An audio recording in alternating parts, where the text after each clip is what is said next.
síndrome de insuficiencia renal, tenemos que hablar de la insuficiencia renal crónica. Es muy diferente acá. En realidad, la insuficiencia se define por una disminución del filtrado glomerular. Y obviamente cuando hablamos del agudo, más nos guiamos en la definición por el incremento de la creatinina, por la disminución de la diuresis generalmente, como liguria. En este caso, cuando hablamos ya de una insuficiencia renal crónica, tenemos que hablar de alteraciones persistentes, estructurales o funcionales de los riñones que dure con un tiempo mayor o igual a 3 meses. Y para que estas alteraciones sean evidentes, tiene que haber indicadores de que hay ese daño renal. Y ahí, por ejemplo, sí, nuevamente se tiene que repetir el aumento de la creatinina, pero además hay otras alteraciones como solo la presencia de proteinuria o hematuria glomerular. Hematuria es la presencia de sangre en la orina. Cuando hablamos de hematuria glomerular, hablamos que la sangre en la orina va a ser dismórfica, van a ser crenados. Normalmente la sangre no se filtra por los glomérulos para que se filtren, para que haya hematuria de origen glomerular o renal. Estos glóbulos rojos se van a romper o van a cambiar en su morfología y a eso se llama crenocitos. Otro indicador de que puede haber daño renal persistente es que haya estudio de imagen y nos habla de que hay evidentemente una lesión de un riñón poliquístico que también es causa de insuficiencia renal. Y finalmente, cuando hay dudas en el diagnóstico, se puede llegar a la biopsia renal y en el histopatológico nos reporta la presencia de glomerulopatía crónica. Pero sin embargo, acá ya entra otra definición, el inciso B. Para hablar de insuficiencia renal crónica tiene que haber de forma sostenida y permanente una disminución del filtrado glomerular menor a 60 ml por minuto por 1.3 metros cuadrados de superficie corporal. Obviamente uno, según la creatinina, tenemos valores normales de creatinina en relación a un riñón sano. Obviamente en la aguda, para hablar de aguda, hablamos de que debe haber un incremento mayor a 0,3 miligramos en 24-48 horas, o algunos libros hablan de que debe haber un incremento hasta de 0,5 miligramos para hablar de insuficiencia renal aguda, pero en un corto periodo, en 24-48 horas. Acá, si bien va a haber también aumento de la creatinina, aquí la clave en el diagnóstico es que podamos cuantificar el filtrado glomerular. Normalmente el filtrado glomerular de todas las personas sanas es de 80 a 120 ml minuto por 1.73 metros cuadrados. Depende mucho de la superficie corporal, del peso y talla de la persona. Hay tablas y fórmulas para calcular el filtrado glomerular, que es la forma más precisa de cuantificar cómo está la función renal. La creatinina tiene muchas variables, muchas variaciones. Sirve la creatinina, usamos también la creatinina en el agudo, en el crónico, igual que la urea, pero aquí la clave es cuantificar cómo es el filtrado. No se olviden que un filtrado normal es de 80 a 120. Además, simultáneamente va pasando los años, a partir de los 40 años, igual que muchos otros órganos, la función va disminuyendo en el tema del riñón de 1 ml por año. Va cayendo. Si tu función renal a tus 30 o adulto joven era, ponte de 100 ml, a partir de los 40 años va a ir bajando 1 ml por año. Cuando tengas ya, a partir de los 40 años, cuando tengas 60 años va a bajar 20 ml. Si tu función era 100 ml antes de los 40, a tus 60 va a estar 80. Esa va a ser una disminución normal del filtrado glomerular según la edad.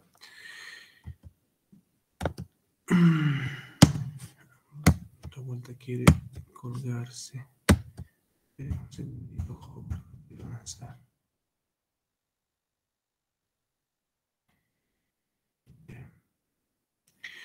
La etiología de la insuficiencia renal, esta es una estadística de una revista española, del 2016 se publicó esto. La principal causa en el mundo sigue siendo la nefropatía diabética. Por eso cuando hablamos de la historia clínica, aquí también es clave los antecedentes de comorbilidades o patologías crónicas que provocan insuficiencia o daño renal. La principal causa que se ha visto en esta revisión es la diabética, igual que en todo el mundo. Hay un grupo de no filiadas donde no se identifica la causa, que también tiene un importante porcentaje.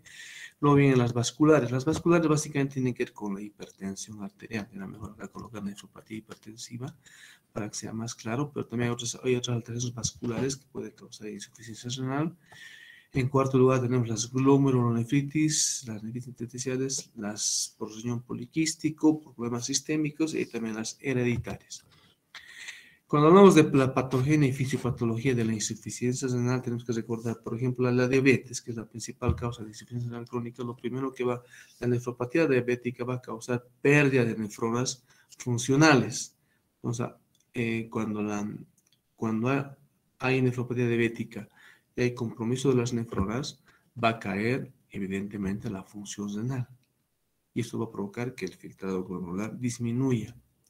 Y esta cascada va a obligar que las nefronas no dañadas o aquellas nefronas que es la unidad funcional, esa nefrona que está sana todavía, va a comenzar a hiperfiltrar, a hiperfuncionar. Y eso se llama hiperfiltración glomerular. Pero lamentablemente esta hiperfiltración glomerular de las nefronas no dañadas va a condicionar a que se produzca una glomerulosclerosis que finalmente va a causar mayor daño renal y va a causar mayor pérdida de nefronas, va a causar una progresión de la insuficiencia renal. ¿Qué factores van a contribuir a que el daño renal progrese o empeore? Y eso es lo que es básicamente lo que debemos de ir dirigiendo el tratamiento. Esa es la proteinuria. Indudablemente la proteinuria es una condición muy importante para que se perpetúe o empeore el daño renal. Entonces va dirigida al tratamiento a disminuir, evitar o quitar la proteinuria en el paciente. Y es también lo que hacemos seguimiento en los exámenes. La hipertensión arterial, tratamos la hipertensión. Las lesiones tubulointersticiales son más por fármacos, entonces hay que evitar aquellos fármacos que producen estas lesiones. La dislipidemia o hiperlipidemia o hipercolesterolemia son otras condicionantes. Y el tabaquismo es una condición exógena muy importante para la producción de daños renales. Todo esto es que controlar y vigilar en la insuficiencia renal crónica.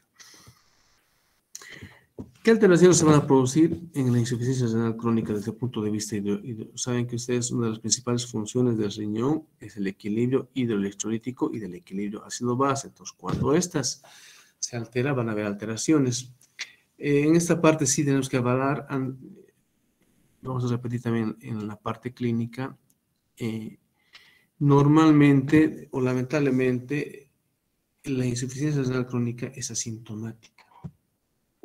Más vamos a encontrar los hallazgos clínicos o las alteraciones según la patología que está provocando, que va a dar lugar a la insuficiencia renal, por ejemplo, la diabetes, ¿no? Nos enfocamos más en los síntomas, las manifestaciones van a ser más en relación a la diabetes descompensada o a las alteraciones que causan la misma diabetes.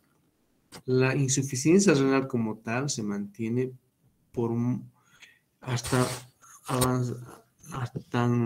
compromisos marcados del filtrado glomerular se mantiene asintomática. Por ejemplo, esas nefronas que dijimos que están compensando a las nefronas enfermas, en este caso del sodio y del agua, van a mantener todavía una excreción normal y solo hasta que sea una fase muy avanzada de la enfermedad, por caso enfermedad renal crónica es lo mismo que hablar de decir insuficiencia renal crónica. Entonces, estas nefronas que están tratando de hiperfiltrar van a compensar y van a mantener todavía normal la excreción de sodio y agua hasta fases muy avanzadas de la insuficiencia renal. Entonces, cuando estos mecanismos de compensación sean insuficientes o sean sobrepasados, recién van a aparecer los datos de sobrecarga de sodio y agua, como es la sobrecarga de volumen, como es la presencia de hipertensión o la hipertensión no controlada y los edemas. Lo mismo pasa con el potasio, la hipercalemia. Miren cómo en la relación de los hidrogeniones para que, bueno, igual las nefronas que están compensando a las nefronas enfermas mantienen el equilibrio inicialmente. Solo cuando el filtrado glomerular cae por debajo de 30 ml minuto, miren cómo Ustedes recordando nuevamente, el filtrado glomerular va de 80 a 120, es lo que todos tenemos. Ya hablamos de que está disminuido si está por debajo de 80 o por debajo de 90, pero hablamos de insuficiencia renal cuando está por debajo de 60. Pero para que el paciente presente acidosis metabólica comience a retener hidrogeniones, tiene que caer el filtrado glomerular por debajo de 30 en medio minuto. Por eso es que la insuficiencia renal crónica, gran parte de su evolución, de su enfermedad, cursa de forma sintomática. ¿Qué pasa con alteraciones del metabolismo del calcio y fósforo? Acá lo interesante de acá de ver es que como resumen final de lo que ocurre en el riñón y el calcio, es lo que se llama como osteodistrofia renal. ¿Y cómo ocurre esta osteodistrofia renal? Básicamente, comienza con una disminución de la excreción renal de fósforo. Entonces va a haber una hiperfosfatemia. El riñón no puede eliminar el fósforo. Va a caer la producción de vitamina D y al mismo tiempo va a caer la absorción de calcio. Todo esto va a causar una hipocalcemia. Y la hipocalcemia va a dar lugar de forma, como una respuesta, a producirse un hiperparatiroidismo secundario, que en su afán de subir el calcio en la sangre va a causar daño en el hueso, porque va a producir el aumento de la PTH, una reabsorción aumentada de calcio en el hueso, va a sacar el calcio del hueso y va a también dar la orden de que el riñón retenga o reabsorba más calcio en los túbulos renales. Y esto produce una osteomalacia, un daño en el hueso, una osteoporosis, una destrucción, una reabsorción de calcio del hueso. Y a toda esa alteración se la denomina osteodistrofia renal. ¿Qué pasa desde el punto de vista hormonal? Hay alteraciones tanto en la producción como en el metabolismo hormonal. Por ejemplo, el riñón tiene una función importante de la producción o síntesis de eritropoyetina, y la eritropoyetina tiene la función de dar la orden de la producción de glóbulos rojos, por eso que el paciente va a tener anemia. La vitamina D tiene la importancia con el calcio, entonces va a haber hipocalcemia, osteoporosis. Y hay algunas hormonas peptídicas, o cadenas de aminoácidos, como la insulina, glucagón, gastrina, calcitonina, PTH, que son normalmente catabolizadas y eliminadas por el riñón. Entonces, cuando hay una enfermedad renal crónica o insuficiencia renal, los niveles de estas hormonas van a aumentar. Y eso es algo interesante de exponerles ahora en la teórica, que no está en la diapositiva, pero puede estar como pregunta de examen. En la práctica, por ejemplo, el diabético que sigue siendo la principal causa de insuficiencia renal y también una de las principales comorbilidades que vemos en la sala de internación o en la consulta misma, muchas veces viene por hipo. Generalmente el diabético, durante años, muchos diabéticos, por la indisciplina, por la falta de apego al tratamiento, cursan con la diabetes compensada. Viven con diabetes compensada por muchos factores, que no vale la pena ahora resumir. Pero llega un momento que llega por la emergencia, por hipoglicemia, por todo lo contrario, por hipoglicemia, una complicación grave de la diabetes, una complicación aguda en el paciente crónico. Pues resulta que la hipoglicemia en el diabético tipo 2, tipo 1, puede ser una manifestación de insuficiencia renal. Justamente porque sobre todo el del tipo 2, que tiene insulinopenia relativa, no es que no tenga insulina, tiene insulina, esa poca insulina que tiene circulando, más la insulinoresistencia que genera una descompensación de la diabetes, puede en un momento, por la insuficiencia renal, esa poca insulina seguir recirculando y aumentar su nivel plasmático y llegar a compensar. Entonces, a veces la hipoglicemia puede ser más bien una manifestación de la insuficiencia renal crónica. Muchas veces el paciente dice, me he curado, toda mi vida tomaba tabletas o insulina y nunca podía controlar mi diabetes. Y de repente está normoglicémico. No es que sea curado, está peor, porque ahora tiene una diabetes más una insuficiencia renal crónica. Y esa insuficiencia renal crónica está causando que esa insulina, que su vida media sea mayor, que no se excreta la poca insulina que tenía, que la poca insulina que producía su páncreas, entonces el paciente puede manifestarse con hipoglicemia y es algo muy frecuente en la práctica diaria. Bueno, volviendo a las manifestaciones clínicas, les decía, repito nuevamente, la enfermedad renal crónica cursa de forma asintomática la mayor parte de su evolución. Y solo en fases muy avanzadas, cuando el filtrado, miren, cae por debajo de 10, ya es indicación de diálisis, ya comienzan a haber síntomas marcados o síndrome urémico. Hay síntomas poco específicos, que son como los primeros en comenzar a aparecer: el malestar, la debilidad, la náusea, vómitos, anorexia, insomnio. Hay manifestaciones cutáneas, la palidez o la anemia que se produce, el aspecto terroso en la piel. Hay un síntoma muy característico que es el prurito. El paciente empieza a rascar la piel, tiene que ver con la resequedad, tiene que ver con el aumento de la misma paratormona. Hay muchas explicaciones, pero es un síntoma también de una enfermedad muy crónica, muy avanzada, las lesiones por rascado. La escarcha urémica, ven en la diapositiva inferior, en la imagen inferior, cómo por las glándulas sudoríparas comienza a excretarse la urea, y eso llamamos escarcha urémica. El paciente comienza a oler a urea, a orín. Y obviamente va a haber trastornos en la coagulación, principalmente por afección por trastornos en las plaquetas, y van a haber equimosis o hematomas en la piel. Las complicaciones, a nivel cardiovascular, hay que mencionar que es la principal causa de morbo y mortalidad. Por eso se mueren principalmente los pacientes con insuficiencia renal crónica, o las complicaciones cardiovasculares.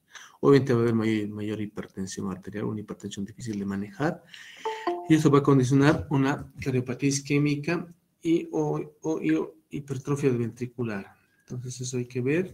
Hipertrofia ventricular, perdón. También puede llegar a una insuficiencia cardíaca congestiva y finalmente una pericarditis urémica. Entonces no se olviden que es la principal causa de morbo y mortalidad en la insuficiencia renal crónica, las complicaciones cardiovasculares.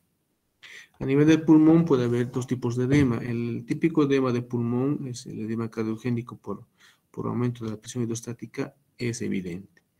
Pero hay un edema de pulmón no cardiogénico por un aumento de la permeabilidad capilar que está asociada al síndrome urémico, a la misma hiperazoemia en relación a la urea. No se olviden que hablamos de hiperazoemia en la insuficiencia renal aguda o crónica, al incremento de la urea y de la creatinina.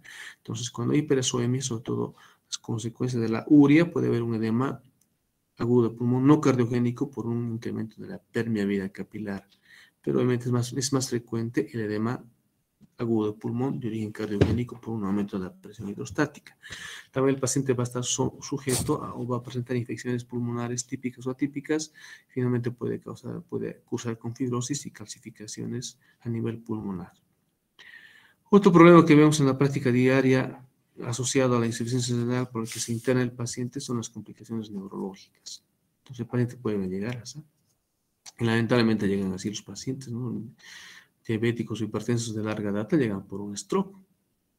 Y obviamente ahí se evidencia que el paciente además cursa o tiene una insuficiencia renal crónica. Recién la familia se entera porque no hacían sus controles. O peor aún, cuadros más severos, ya insuficiencias renales crónicas terminales, llegan con cefalopatía urémica. Otra manifestación un poco antes que estas dos primeras es la neuropatía periférica, el síndrome de las piernas inquietas, donde el paciente no puede permanecer con los pies en reposo, empieza a mover los pies, a eso le llamamos síndrome de las piernas inquietas, es por la neuropatía periférica o por las molestias que ocasionan las plantas de los pies. Otra forma de manifestarse son los náuseas y vómitos, la anorexia y la malnutrición. Obviamente esto llega de forma, no sé si me está mandando un mensaje, pero acá rato escucho alguna cosa, Lady, nada, ¿no? ¿Todo bien? Me llegan unos como mensajes en la presentación, creo. Bueno, sigamos, jóvenes. ¿Está bien la presentación? ¿Está todo bien, no, Lady? ¿Se escucha bien?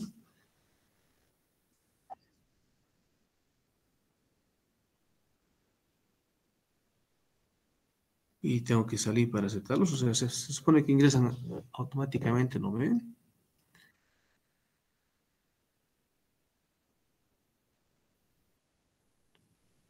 Ya, pero no tengo que salir de acá para aceptarlos. Yo he visto que han ingresado todos directos. Me imagino que están ingresando. Espero que no estén. De todas maneras, ya es tarde para estar saliendo de la presentación. Mi hijo, nos apuraremos.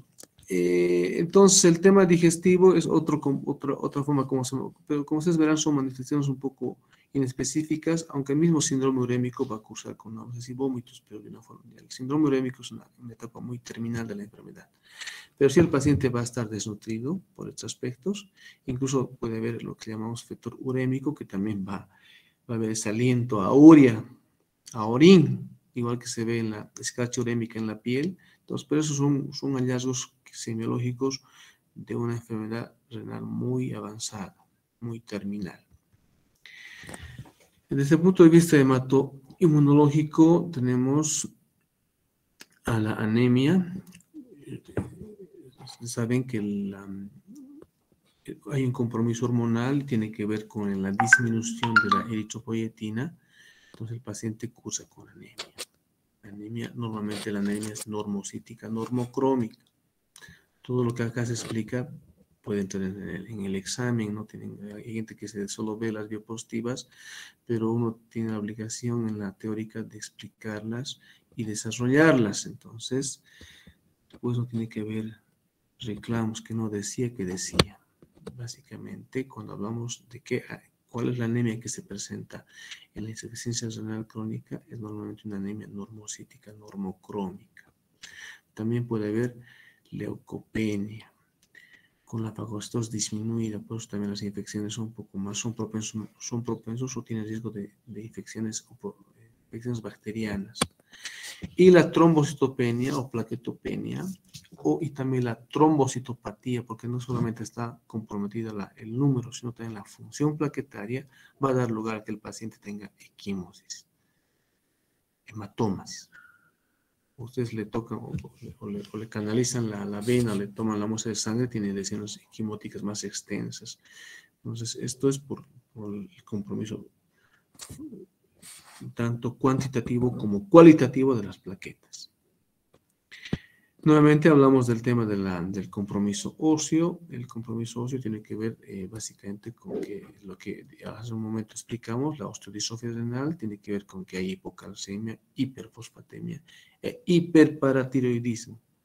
Pero no se olviden, por la hipocalcemia que cursa la enfermedad por la dificultad por la disminución de la reabsorción de calcio, por la hipocalcemia que causa la enfermedad renal, automáticamente en su afán de compensar esa hipocalcemia se produce un hiperparatiroidismo y este hiperparatiroidismo saca el calcio del hueso y eso es lo que causa una osteomalacia y a todo esto se llama osteodistrofia renal. Bueno, nuevamente hablando de algunas alteraciones endocrinológicas en la insuficiencia renal crónica, vemos cómo también va a estar afectado, va a haber disfunción sexual, porque en estos pacientes habitualmente en el varón hay un aumento de las hormonas FSH, LH y una disminución de la testosterona. Y en el varón propiamente dicho va a haber una atrofia testicular e impotencia sexual. En la mujer va a haber una disminución del líbido y disminución de la fertilidad. Miren, también tiende a afectar tiende a producir galactorrea, la secreción de leche, porque hay un aumento en la producción y además hay una disminución en el aclaramiento de la prolactina, otra hormona proteica o cadena de aminoácidos que debe eliminarse o debe catabolizarse en el riñón. Entonces, como hay insuficiencia renal, entonces recircula y hay un aumento de la prolactina y por ende va a haber galactorrea. Puede haber galactorrea en el paciente con insuficiencia renal crónica. Ya para ir terminando, me parece, no deben ser pocas las diapositivas que faltan. El diagnóstico va a darse principalmente por aquellos indicadores de que hay una lesión renal o disminución persistente e irreversible del filtrado glomerular. Como les decía, uno puede encontrar de forma casual en el laboratorio un aumento de la creatinina y de la urea. Entonces ahí tiene que ir la historia clínica, el indagar sobre los antecedentes patológicos. incluso desde la infancia. Pueden haber glomerulonefritis primarias, secundarias en la infancia, en la edad de joven. Entonces tenemos que indagar, peor aún si el paciente tiene diabetes de hace 5, 10, 20. Pues cuando uno indaga en los antecedentes patológicos, siempre les explico a mis alumnos en la práctica hospitalaria que no solo es importante indagar que tiene diabetes mellitus, sino saber hace cuántos años tiene la diabetes y además qué tratamiento toma y si cumple o no cumple. No es lo mismo que tenga 1 año o 10 o 20 años de enfermedad y cumpla, tome o no tome medicación. Entonces, cumple o no cumple su seguimiento. Entonces, lo más importante acá va a ser en la historia clínica indagar sobre esos antecedentes patológicos y esas enfermedades que causan daño renal.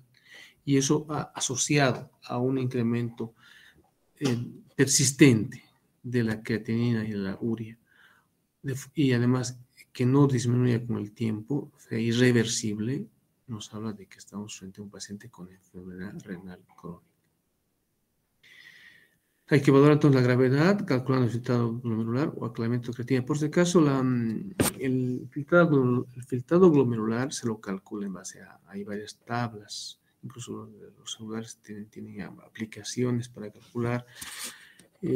Una clásica o antigua es el cálculo según la fórmula de Cockcroft se llama así, ¿no? Que básicamente, por ejemplo, anótense, es la 140 menos la edad por kilo. 140 menos la edad por el peso, y eso dividimos entre 72 por la creatinina. Eso es la parte inferior.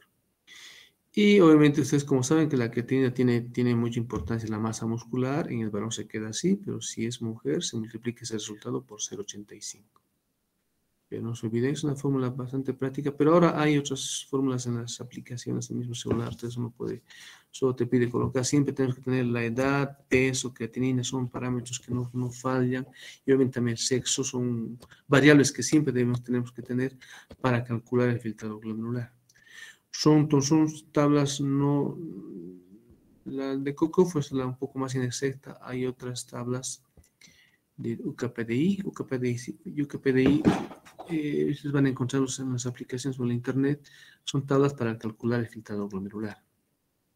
Pero obviamente también debemos y se debe esto confirmar de una forma más precisa en el laboratorio. Y uno debe pedir en el laboratorio la depuración de creatinina en unidad de 24 horas, la proteinuria y la depuración de creatinina en 24 horas. Entonces el paciente lo que se va a hacer, o se puede hacer en la casa, o se puede hacer para llevar al día siguiente, o se hace normalmente en un hospital, se recolecta la orina de 24 horas. Y al día siguiente, con una muestra de sangre más la orina de 24 horas, se hace el cálculo del filtrado, el cálculo preciso, exacto, de cómo está el filtrado glomerular. Pero obviamente para evitar esta demora de recolectar la orina de 24 horas, hacemos los cálculos en base a tablas, desde mencionar Cockcroft, otro es el UKPDI, y van a encontrar de repente otras tablas, pero aquí clave se va a hacer siempre tener la edad, el peso, el sexo y la creatinina, que son parámetros variables que deben tenerse. En el diagnóstico también tenemos que identificar si hay complicaciones asociadas a la enfermedad renal crónica, como son la misma hipertensión. Habitualmente son renal crónico siempre va hipertenso desde que está con insuficiencia renal, pero son hipertensiones que con el tiempo se hacen difíciles de tratar o resistentes al tratamiento. Va a haber anemia, desnutrición y acidosis. Y obviamente tenemos que identificar qué enfermedades concomitantes o qué comorbilidades le han llevado a esta enfermedad y tratarlas también simultáneamente. Es más, les decía, durante mucho tiempo la insuficiencia renal crónica cursa de forma asintomática. Entonces, ¿de qué nos ocupamos? De tratar la comorbilidad que está causando eso. Si es hipertenso el paciente y es la causa que está provocando que hay insuficiencia renal crónica, nuestro enfoque va dirigido a tratar y controlar bien la hipertensión o la diabetes, que es lo más frecuente. Y ya obviamente después, cuando aparecen complicaciones, tenemos que ir tratando las complicaciones de la enfermedad renal crónica. El tratamiento conservador nuevamente va dirigido a tratar la patología de base. Tenemos que implementar intervenciones que retrasen la progresión. Al comienzo de esta charla hablábamos de qué factores condicionan que progrese la enfermedad. Y no se olviden, hablábamos de la hematuria, de la proteinuria, de la hipertensión, el tabaquismo, dislipidemia. Entonces nosotros tenemos que implementar estrategias terapéuticas desde la dieta, hábitos, quitar el cigarrillo, tratar la dislipidemia, tratar la hipertensión, fármacos que disminuyan la proteinuria, controlan la proteinuria, disminuyen la proteinuria. Entonces vamos a intervenir intentando que la insuficiencia renal siga progresando y llegue a la diálisis.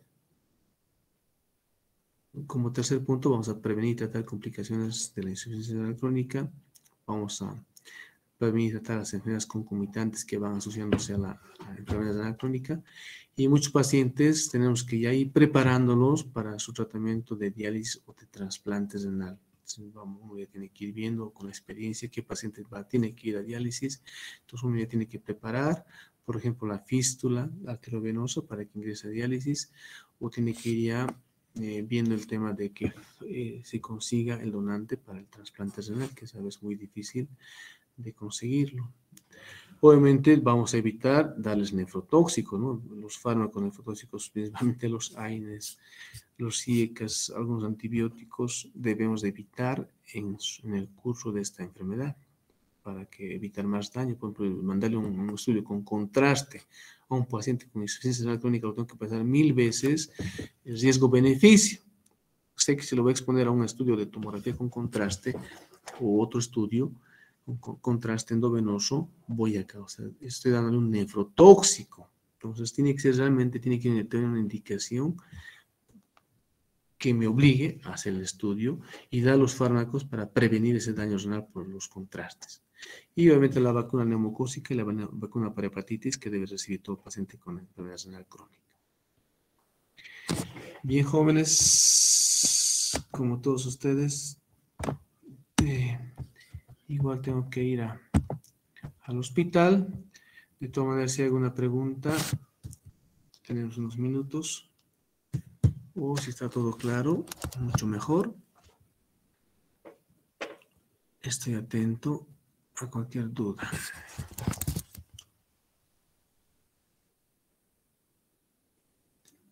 Bien, jóvenes, creo que todo está claro. Que tengan un buen día. Buenos días, jóvenes. Hasta luego. Gracias, doctor. Buenos días. Hasta luego.